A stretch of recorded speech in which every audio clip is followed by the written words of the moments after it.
नमस्कार। देवरिया की आवाज रेडियो केसरी से प्रस्तुत है स्थानीय हालचाल। पहले मुख्य हालचाल। गांव-गांव से श्रद्धालुओं को लेकर कुंभ में जाएगी रोडवेज की बसें।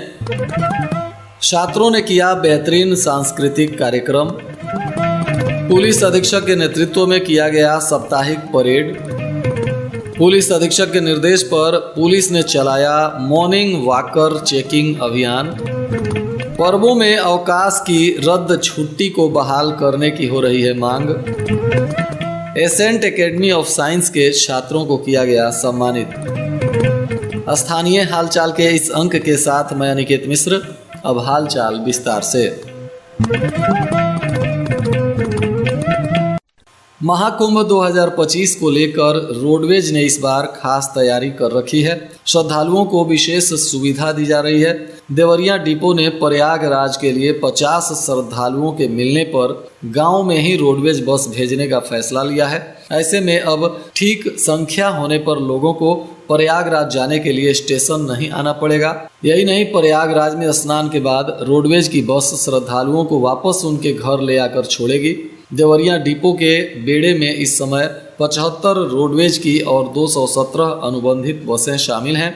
इनमें से 3 दर्जन बसों को लंबी दूरी पर भेजा जा रहा है। वहीं 40 बसों से जिले के अंदर और बाहर के यात्रियों को भी पहुंचाया जा रहा है। प्रयागराज में कुंभ मेला मकर संक्रांति से शुरू हो जाएगा। ऐसे में मेले में जिले के श्रद्धालुओं को प्रयागराज पहुंचाने के लिए देवरिया डिपो ने कमर कस लिया है। इस दौरान बताया जा रहा है कि पूरा बस बुक करने पर 2 यात्रियों का किराया भी माफ़ किया जाएगा और ये सभी बसें भगवा रंग में रंगी रहेंगी और विभाग की राडार पर भी यह बसें रहेंगी ताकि इनका सही समय से परिचालन कराया जा सके। सेंट जोसेफ पब्लिक स्कूल का प्रथम वार्षिकोत्सव धूमधाम से मनाया गया। इसमें स्कूल के छात्रों ने सांस्कृतिक कार्यक्रम प्रस्तुत किया। कार्यक्रम में भाग लेने वाले छात्रों को सम्मानित भी किया गया। मुख्य अतिथि सदर एसडीएम विपिन द्विवेदी ने मां सरस्वती के चित्र पर दीप प्रज्वलित करते हुए कार्यक्रम का शुभारंभ किया। उन्होंने कहा कि छोटे बच्चों को जिस सांचे में ढाला जाएगा वैसी ही मूर्त तैयार होगी। इसके लिए शिक्षक की जिम्मेदारी महत्वपूर्ण होती है। स्कूल के साथ ही परिजनों की भी जिम्मेदारी होती है कि वह बच्चों की देखरेख और उनके शिक्षण कार्य की निगरानी करें। पुलिस अधीक्षक विक्रांत बीर के द्वारा रिजर्व पुलिस लाइन में साप्ताहिक परेड कराई गई। इस दौरान परेड की सलामी भी पुलिस अधीक्षक ने लिया। पुलिस बल के शारीरिक और मानसिक रूप से फिट रहने के लिए समस्त पुलिस कर्मियों से दौड़ भी लगवाई गई और अनुशासन तथा एकरूपता बनाए रखने के लिए ड्रिल करवाया गया। परेड में प्रभारी निरीक्षक कोतवाली, प्रभारी निरीक्षक रामपुर कारखाना सहित तमाम पुलिस के पदाधिकारी गण और कर्मी मौजूद रहे।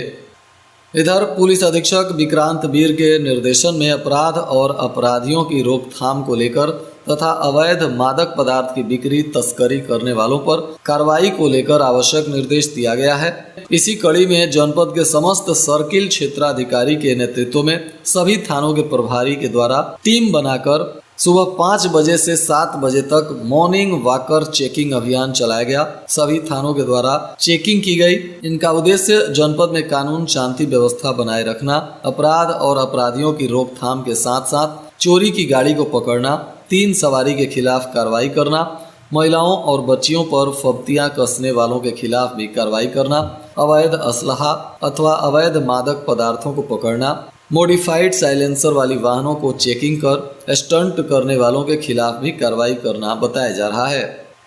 शिक्षा विभाग ने वर्षों से त्योहारों की छुट्टियां होती रही हैं, लेकिन कहा जा रहा है कि अधिकारियों ने छुट्टी को रद्द कर सरकार को बदनाम करने का काम किया है। रद्द छुट्टी को बहाल करने के लिए उत्तर प्रदेश बीटीसी शिक्षक संघ के प्रदेश अध्यक्ष अनिल कुमार यादव ने मुख्यमंत्री को पत्र लिखकर छुट्टी बहाल करने की मांग की। इस दौरान उन्होंने कहा कि भारतीय संस्कृति में पर्वों का विशेष महत्व है, जिन्हें सभी शिक्षक और विद्यार्थी अपने अपने घरों में हर्षोल्लास के साथ मनाते हैं, किंतु कुछ अधिकारियों ने पर्वों का महत्व जाने बिना ही कई पर्वों के अवकाश को रद्द कर दिया। इसके कारण समाज में सरकार की इमेज सनातन विरोधी बनती जा रही है।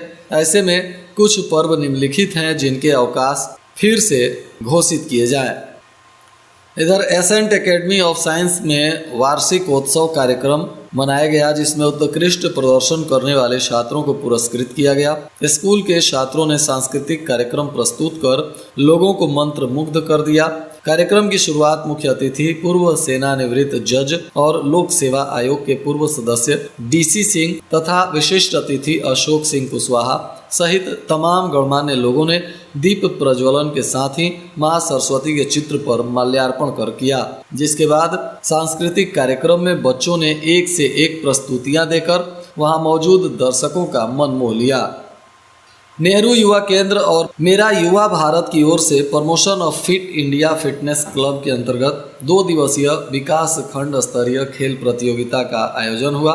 बरहज में हुए इस आयोजन में खिलाड़ियों ने अपनी प्रतिभा का प्रदर्शन किया। प्रतियोगिता में अलग अलग वर्ग के खेलों का आयोजन किया गया।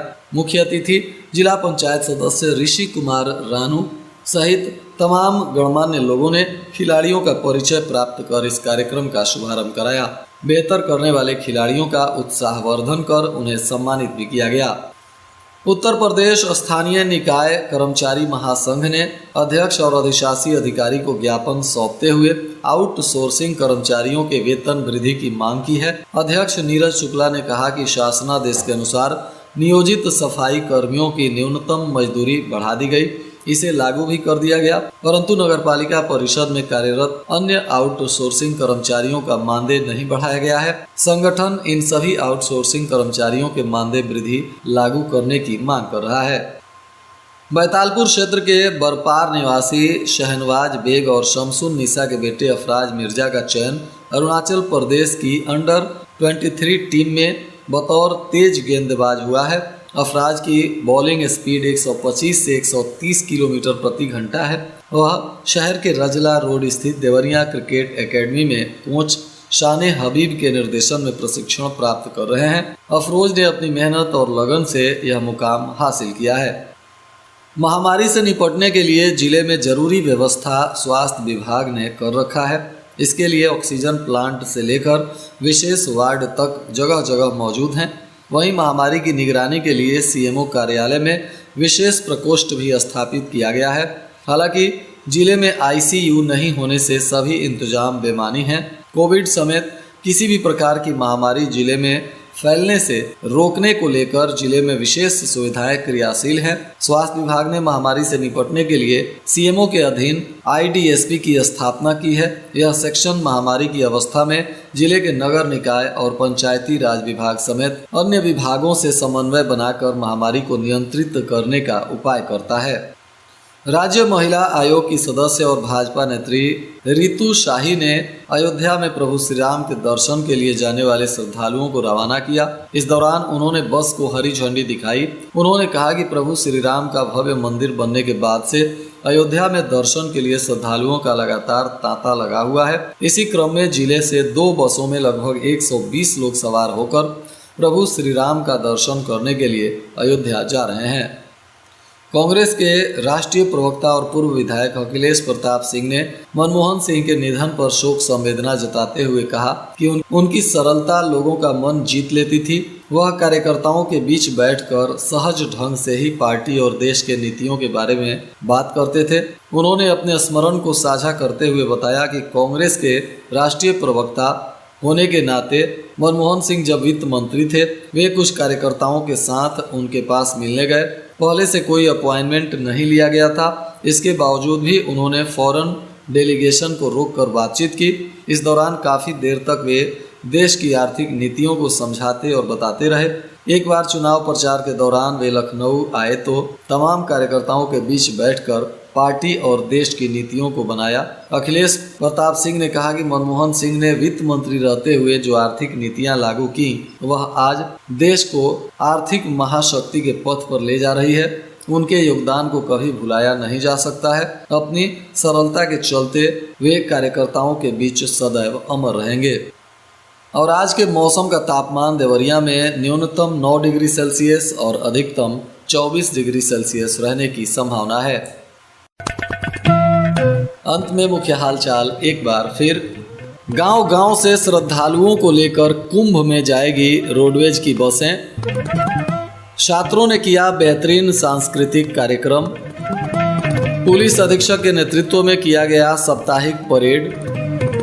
पुलिस अधीक्षक के निर्देश पर पुलिस ने चलाया मॉर्निंग वॉकर चेकिंग अभियान।